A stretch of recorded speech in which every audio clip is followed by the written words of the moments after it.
અમદાવાદની 7th day school મામલે વિવાદ વકર્યો। સ્કૂલે માન્યતા મામલે કેટલાક પુરાવા ન આપતા શિક્ષણ વિભાગમાં કરાઈ જાણ। સ્કૂલ પાસે કેટલીક માન્યતાના પુરાવા ન હોવાનું તપાસ કમિટીમાં આવ્યું સામે। કમિટીએ જે રિપોર્ટ રજૂ કર્યો તે ખોટો હોવાનો શાળાનો દાવો। સમગ્ર મામલે ડીઈઓએ આપ્યું નિવેદન। શાળાને કર્યો સવાલ, તમામ ડોક્યુમેન્ટ્સ હોય તો તપાસ કમિટીને કેમ નથી કરી રહી સહયોગ। રાજકોટ શહેરમાં ગુનાખોરી વધતા શહેર પોલીસ સફાળી જાગી। છેલ્લા 3 દિવસથી રાત્રે 11 વાગ્યા બાદ શરૂ કરાયું કોમ્બિંગ। અસામાજિક તત્વોનો અડ્ડો બની રહેલા પાન ગલ્લા, ચાની ટપરી, ખાણીપીણીની લારીઓ કરાવાઈ છે બંધ। ભક્તિનગર, પ્રદ્યુમનનગર, માલવીયાનગર, ગાંધીગ્રામ સહિતના વિસ્તારમાં પોલીસનું ચેકિંગ। શહેરમાં motor vehicle drink and drive અને જીપી એક્ટ અંતર્ગત ગુનો દાખલ કરીને કરવામાં આવી રહી છે કાર્યવાહી। લુખ્ખા તત્વોના આતંકને ડામવા નંબર પણ કરાયો જાહેર। અમદાવાદના નરોડા વોર્ડમાં સ્નેહ મિલન કાર્યક્રમમાં બેનરથી શહેર પ્રમુખ પ્રેરક શાહ નારાજ। સ્ટેજ પર કોઈપણ ભાષણ આપ્યા વગર માત્ર નવા વર્ષની શુભેચ્છા પાઠવીને નીકળી ગયા। 2 વખત સૂચના બાદ પણ પ્રોટોકોલનો ભંગ થતા થયા નારાજ। આયુષ્માન કાર્ડ કઢાવવામાં લોકોની નિરસ્તાને લઈને ભાજપના ધારાસભ્યએ કરી ટકોર। કહ્યું, તમે કરોડપતિ છો કે આયુષ્માન કાર્ડ નથી કઢાવતા? હોસ્પિટલમાં દાખલ થાય ત્યારે કાર્ડ કઢાવવા આવે છે લોકો। કૃષિ મંત્રી જીતુ વાઘાણી સહિત 3 મંત્રીએ તાપી જિલ્લાની લીધી મુલાકાત। જીતુ વાઘાણી, નરેશ પટેલ અને રમેશ કટારાએ વ્યારાના ખોડ તળાવ ગામે ખેડૂતોની વ્યથા સાંભળી। પાક નુકસાનના યોગ્ય વળતર માટે ખેડૂતોને આપી સાંત્વના। મંત્રી જીતુ વાઘાણી અને નરેશ પટેલે ખેડૂતો સાથે કર્યો સંવાદ। અધિકારીને નુકસાનનો ઝડપથી સર્વે કરી સરકાર સમક્ષ અહેવાલ રજૂ કરવા રજૂઆત કરી। અસરગ્રસ્ત ખેડૂતોને તાત્કાલિક સહાયનો આપ્યો વિશ્વાસ। દ્વારકા જિલ્લામાં કમોસમી વરસાદથી થયેલા નુકસાનનો સર્વે કરાયો પૂર્ણ। જિલ્લામાં કુલ 435 સર્વેયરની 26 ટીમ બનાવીને કરાઈ કામગીરી। 247 ગામમાં પાકને નુકસાન થયું હોવાનું આવ્યું સામે। ટૂંક સમયમાં સરકારને કરાશે રિપોર્ટ। વલસાડ જિલ્લામાં હાથ ધરાયો પાક નુકસાનીનો સર્વે। તંત્રની ટીમો ખેતરોમાં જઈ ખેડૂતોને સાથે રાખીને પાકમાં થયેલા નુકસાનીનો મેળવી રહી છે અંદાજ। સર્વેની કામગીરીથી વલસાડ જિલ્લાના ખેડૂતોને વધી સરકારી સહાયની આશા। અમદાવાદ શહેરમાં વસતા રબારી સમાજના 14 પરગણાએ લીધો આવકારદાયક નિર્ણય। રબારી સમાજમાં લગ્નમાં 15 તોલા જેટલું સોનું આપવાની પ્રથા દેવ દિવાળી પછી બંધ કરાઈ। સમાજમાં વ્યાપેલા કુરિવાજ પર સદંતર પ્રતિબંધ લાદવા સમાજના અગ્રણીઓનો નિર્ણય। નવેમ્બરમાં યોજાનાર સંમેલનમાં પહેલીવાર મહિલાઓને આમંત્રણ આપીને નિર્ણયને બનાવાશે મજબૂત। આ નિયમ સમાજના જે લોકો તોડશે તેને સમાજના પંચ કરશે દંડ। સમાજની મહિલાઓએ નિર્ણયનું કર્યું સ્વાગત। મોબાઈલના વધુ પડતા ઉપયોગ સામે ભાજપ પ્રદેશ પ્રમુખ જગદીશ વિશ્વકર્માએ વ્યક્ત કરી ચિંતા। વડતાલ મંદિરના કાર્યક્રમમાં ભાષણ દરમિયાન કહ્યું, અઠવાડિયામાં 1 દિવસ મોબાઈલનો ઉપવાસ કરવાનો રાખો। મોબાઈલ લોકોના ઘર કરી રહ્યો છે બરબાદ। મોરબીમાં પૂજ્ય દાદા ભગવાનની 118મી જન્મ જયંતિ ઉત્સવ યોજાયો। કાર્યક્રમમાં મુખ્યમંત્રી ભૂપેન્દ્ર પટેલે આપી હાજરી। મુખ્યમંત્રી ભૂપેન્દ્ર પટેલે આરતી સહિતના કાર્યક્રમમાં ભાગ લીધો।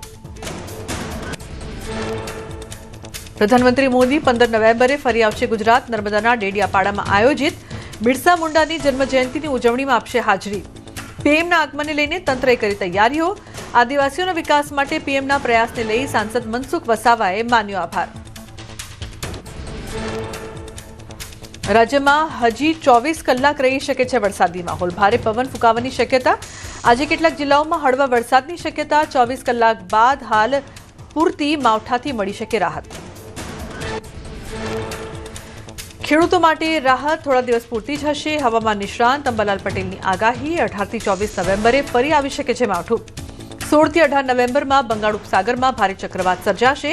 20 નવેમ્બર સુધી રહેશે ચક્રવાતની અસર।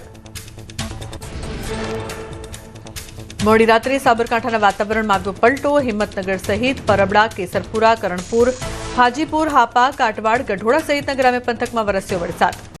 ખેતરમાં ઉભા પાકને ભારે નુકસાન થવાની ભીતિ। મહેસાણા જિલ્લામાં ફરી કમોસમી વરસાદનો કહેર। વિસનગર, વડનગર, વિજાપુર, ઊંઝા સહિતના ગ્રામીણ વિસ્તારોમાં વરસાદ વરસ્યો। ક્યાંક ધીમી ધારે તો ક્યાંક ધોધમાર વરસાદ વરસ્યો. માવઠાથી ખેડૂતોની વધી ચિંતા. અરવલ્લીના ભિલોડા પંથકમાં વરસ્યો કમોસમી વરસાદ. ભિલોડા, લીલજા, જુમસરમાં વહેલી સવારથી વરસાદી માહોલ. મગફળી, સોયાબીન, ડાંગર સહિતના ખેતી પાકોને થયું વ્યાપક નુકસાન. તૈયાર થયેલો પાક પલળતા ખેડૂતોના મોંમાં આવેલો કોળિયો છીનવાયો. મહીસાગર જિલ્લામાં વરસ્યો છૂટો છવાયો વરસાદ. ગાજવીજ સાથે ક્યાંક ધીમી ધારે તો ક્યાંક ધોધમાર વરસાદ. લુણાવાડા, બાલાસિનોર, વીરપુર સહિત અનેક ગ્રામ્ય વિસ્તારોમાં વરસાદ. સંતરામપુરમાં ધોધમાર વરસાદ પડતા ખેડૂતોને પાક ફેલ જવાની ભીતિ. દક્ષિણ ગુજરાતના કેટલાક વિસ્તારમાં વરસાદ. નવસારી જિલ્લામાં ધુમ્મસ સાથે વરસાદી માહોલ. વહેલી સવારથી જિલ્લાના ગણદેવી, બિલ્લીમોરા અને ચીખલી તાલુકામાં કમોસમી વરસાદ સાથે ગાઢ ધુમ્મસનો કહેર. અમેરિકા અને ઓસ્ટ્રેલિયામાં વાવાઝોડાએ કહેર વરસાવ્યો. વરસાદ, પવન અને કરાએ જનજીવન અસ્તવ્યસ્ત બનાવી દીધું. કેટલીક જગ્યાએ લીંબુથી લઈને બેઝબોલ જેવડા ભયાનક કરા પડ્યા. અમેરિકાના ટેક્સાસમાં અનેક વિસ્તારોમાં કરાનું તોફાન આવ્યું. તોફાનના કારણે સ્થાનિક લોકોમાં ભયનો માહોલ છવાયો. તોફાને લોકોને મોટા પાયે નુકસાન પહોંચાડ્યું. વાહનોના કાચ તૂટ્યા. ઘરોની છતોને પણ નુકસાન થયું. તોફાનમાં કોઈ પણ જાનહાનિ નહીં.